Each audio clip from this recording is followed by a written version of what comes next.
आज भगवान श्री कृष्ण की बांसुरी के उत्पन्न होने की एक सुंदर कहानी सुनते हैं। हम सब जानते हैं कि भगवान श्री कृष्ण के हाथ में सदैव बांसुरी रहती है।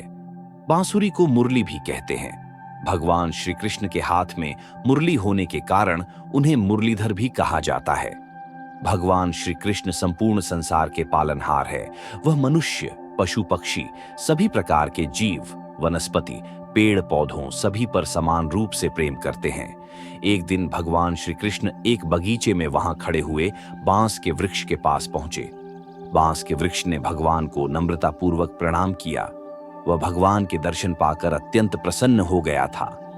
बांस ने कहा, भगवान आज्ञा कीजिए, मैं आपकी क्या सेवा कर सकता हूं? श्री कृष्ण जी बोले, मुझे तुम्हारा जीवन चाहिए, मैं तुम्हें काटना चाहता हूं। बांस के वृक्ष ने अपना सिर झुकाया और वह बोला कि हे भगवान, आपकी कृपा से ही मुझे यह जीवन मिला है। आपकी सेवा में मेरा यह जीवन समर्पित करने से मेरे तो भाग्य ही खुल गए। मेरे जीवन में इससे बड़ी और क्या बात हो सकती है? इस सृष्टि का प्रत्येक प्राणी आपके चरणों में आने की अभिलाषा रखता है। हे प्रभु, मैं कितना भाग्यवान हूं कि आप स्वयं ही अपने हाथों से मेरा उद्धार कर रहे हैं। जीवन का अंत तो कभी न कभी होने वाला ही है, परंतु यदि वह प्रभु सेवा में अर्पित होता है तो उस जीवन का उद्धार हो जाएगा। वृक्ष की बात सुनकर भगवान बोले, देखो, यह बहुत कठिन है, इसमें तुम्हें बहुत पीड़ा होगी। तुम्हारे मन में ऐसा विचार आ सकता कि मैं ऐसा क्यों कर रहा हूं?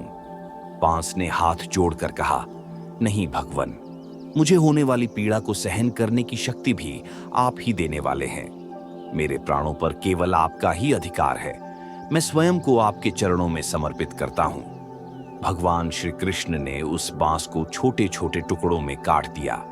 प्रत्येक टुकड़े पर श्री कृष्ण जी ने उसमें छेद बनाए। इस पूरी प्रक्रिया अर्थात काटने, तराशने और छेद करने में बांस को बहुत पीड़ा हुई, परंतु बांस ने वह संपूर्ण पीड़ा भगवान की कृपा से सहन की। कुछ समय पश्चात उस बांस का रूपांतर एक सुंदर बांसुरी में हो गया। भगवान ने स्वयं उस बांसुरी को अपने होठों से लगाकर उससे मधुर धुन बजाई। भगवान श्री कृष्ण अब इस बांसुरी को सदैव अपने पास रखने लगे।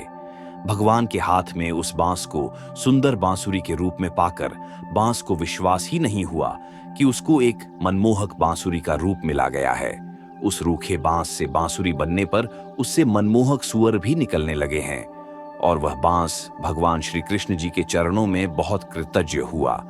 प्रत्येक क्षण बांसुरी को श्री कृष्ण जी के हाथ में देखकर गोपियां उस बांसुरी से कहती थी, अरे, कृष्ण से तो हम भी बहुत प्रेम करते हैं और वह हमारे भी भगवान है, परंतु फिर भी हमें उनके साथ केवल कुछ समय ही व्यतीत करने को मिलता है। बांसुरी, तू कितनी भाग्यशाली है कि श्री कृष्ण तुमको अपने अधरों से लगाए रखते हैं। सोते हैं तो भी तू उनके साथ रहती है और उठते हैं तो भी तू उनके साथ होती है। तुम प्रत्येक क्षण उनके साथ रहती हो। तुमने ऐसी कौन सी तपस्या की है कि भगवान तुमको अपने हृदय से लगा कर रखते हैं? हमें भी इसका रहस्य बताओ। बांसुरी ने हंसकर परंतु प्रेम से उत्तर दिया, इसका रहस्य यह है कि मैं अंदर से खोखली हूं और मेरा अपना कोई अस्तित्व नहीं है, अर्थात मेरा पूर्ण अहम भगवान के चरणों में समर्पित हो गया है। आपको इससे ध्यान में आया ना? इसी को कहते हैं आत्मसमर्पण। स्वयं को भगवान के चरणों में समर्पित कर उनकी इच्छा को सर्वश्रेष्ठ मानकर उसका पालन करना ही आत्मसमर्पण है। बांस ने जब स्वयं को समर्पित कर दिया तो उसे सुंदर मनमोहक बांसुरी का रूप मिला और ईश्वर के हाथों में उसे स्थान मिला। ईश्वर को पता होता है कि हमारे लिए क्या सर्वोत्तम है। हमारे लिए जो सर्वोत्तम होता है वही ईश्वर का नियोजन होता है। हम परीक्षा से, पीड़ा से घबराते हैं, पर हमें इस बात का भान नहीं होता है कि आने वाले समय में इसमें हमारा भला ही होने वाला है। जब हम स्वयं को संपूर्ण रूप से ईश्वर के चरणों में समर्पित करते हैं तो प्रभु हमारा सारा भार अपने हाथ में ले लेते हैं और हमारे जीवन का कल्याण हो जाता है।